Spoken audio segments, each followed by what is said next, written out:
Hi, this is Sweet Pea. Welcome to my special presentation. My topic is creative recovery plans, how to create treatment design that will honor the client's unique and individual needs. So, recovery should be like a choose your own adventure story. It should be this beautiful unfolding narrative of what works and what doesn't.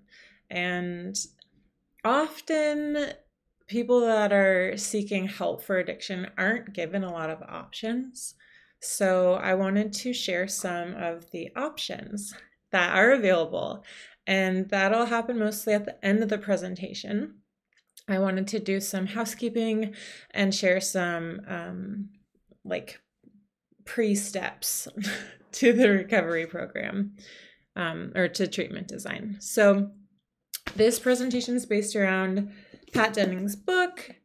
It's incredible, Practicing Harm Reduction Psychotherapy, an Alternative Approach to Addictions. Whoever recommended this book, thank you. It was someone from our class. So using harm reduction can allow us to assess each person individually and plan treatment that is tailored to the individual's relationship with alcohol and other drugs. It also incorporates other important problems, emotional disorders, family problems, social alienation, and medical complications. Why build a creative treatment design? So this is because only 1 in 4 people are successful with abstinence-based treatments, and so we need to have a menu of options. So why doesn't abstinence-only treatment work? Why don't we have more successful treatment options for addiction? I think it's up to us to make them. And a word about language. So it's really important to have client, person-centered, and person-first language. People are going to have different relationships with all of the different words. So sober might be triggering. Abstinence, meaning abstaining from drugs and alcohol completely, that might be super intimidating. Recovery can signal being in recovery, like being a part of a group like AA or another recovery group. But yeah, so these are some words to go over. And this is a really cool guide, this inclusive language guide.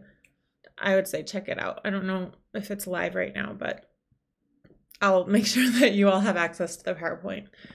Okay, and also a word about tone. So motivational interviewing, we went over it in class. It's a really great way to develop mutual trust and rapport. It's designed to both lead and follow with your client, and it's based around being respectful. So motivational interviewing, this is also a link to a resource. Okay, so now let's start to make the plan. Treatment plans have 4 areas: treatment goals and a hierarchy of needs, level and intensity of intervention, cultural competency, and the specific types of the interventions used. So, treatment goals. Don't impose goals on the client. Let the client lead. So given a combination of unbiased information and empathetic counseling, most clients are going to choose a goal that's appropriate for their unique level of difficulty with alcohol consumption. Also, here's some alternatives to complete abstinence: tapering, trial moderation, and sobriety sampling. These are 3 warm turkey alternatives to going cold turkey by Miller and Page. So, for example, a person who's physically dependent on a substance might be more likely to attempt a short-term abstinence than just completely quitting. And someone who is not physically dependent on a substance might be willing to try drug-free days, and that would be called sobriety sampling. So those are some possible goals. Building a needs hierarchy. First things first, do not take away coping skills from your client. The goal is to be helpful to the client and to show them that we have something to offer them, that we have resources available. So the urge to deal with a drug addiction will often need to be set aside, and help get a client resources and address more urgent symptoms such as suicidality, medical conditions, access to housing and food, transportation, and affordable childcare. So giving clients access to resources and services will help remove barriers to their treatment, and then they're going to be able to think more clearly, and it'll allow for the therapeutic process to happen more naturally. Okay, so housing first info. This is tender subject. So we're having a housing crisis, and it should be on the front page of every newspaper. We are having a housing crisis in this country and in Washington here, and also Olympia. And there aren't a lot of housing resources. So I put together some resources. We're going to have clients that are having the most traumatic times of their life, and we're going to get to be there for them through this, and we're going to need to advocate for them, and we're going to need to do our own research. So here's some resources. This is heartbreaking, but yeah, it's going to be our job to know what resources are available. Okay, so moving on to level and intensity of treatment. Inpatient, outpatient, which is better? Are group formats helpful for everyone? Once a therapist has provided the client with information about their options, patient preference should be the rule for treatment level and intensity. Length of treatment is the only consistent measure that predicts a positive outcome. So this means that if a person comes in, wants to get sober, wants to have drug-free days, wants to try tapering, and they fail at it, we stick with them. Length of treatment. We're going to stick with our clients for the long haul here, and let them know that we are backing them, and that we're not there's no failure. We're in this together for the long haul. Okay, so matching clients with treatments, the good news and the bad news. Bad news and good news. So we already talked about this. 1 in 4 maintain abstinence.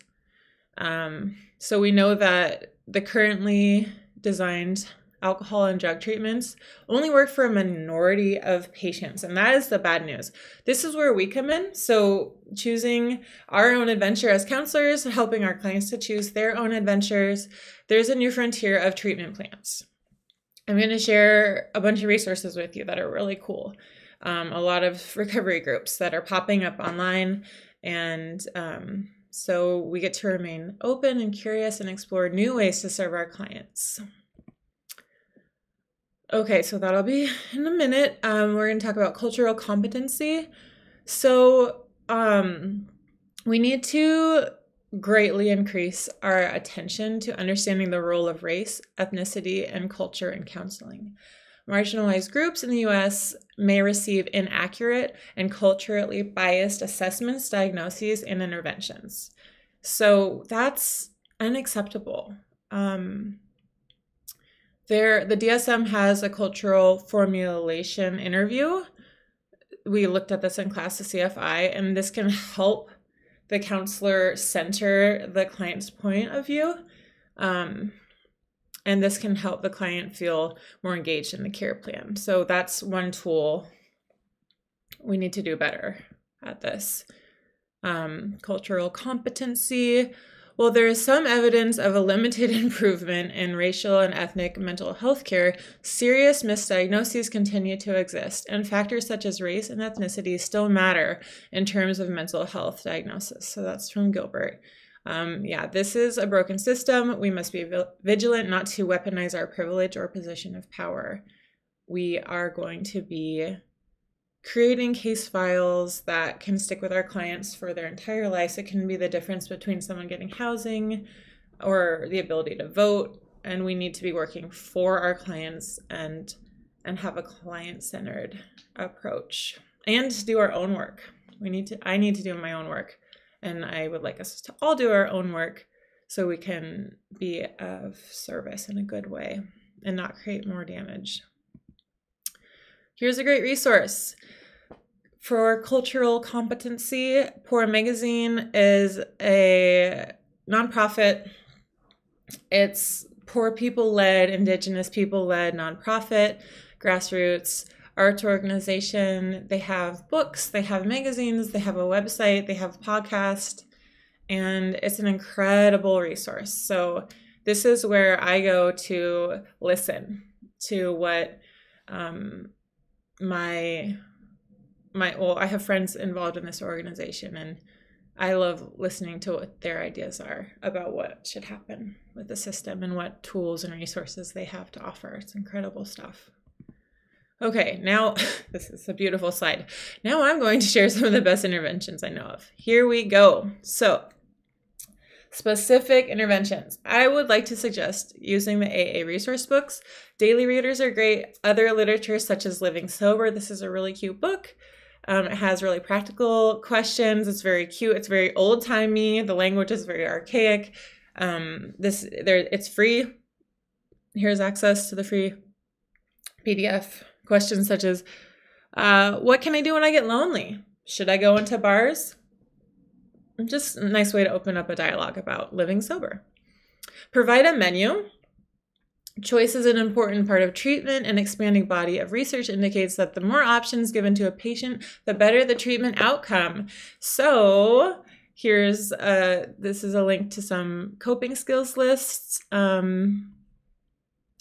Offer our clients a menu. Animal therapy is on the menu. For anyone who's ever been near an animal, it's usually a good time. Just the presence of an animal in the room can reduce anxiety. This is a article about horses. Making a menu. Okay, so Coke Cake. This is a very cute program for kids or artists or people who like to bake. It's a way to help people explore activities and resources that will help them self-regulate. Okay, so Recovery Disco. This is an incredible local organization. My friend Val is the founder. This is a beautiful, infographic. All of these are recovery communities online. She Recovers, Smart Recovery, Cannabis and Recovery Support Group, Sober Saturdays. These are all incredible resources, and I have a blind reaction to this that I click through, so I'll make that available too.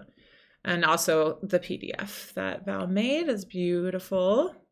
Okay, so the Artist Way is another resource. This has changed my life. This is why I thought of doing this presentation. I wanted people to know about the Artist Way. It was created by Julia Cameron. She is a person in recovery, and there are lots of tools in it, specifically the morning pages. It's taking time every morning to just freehand write.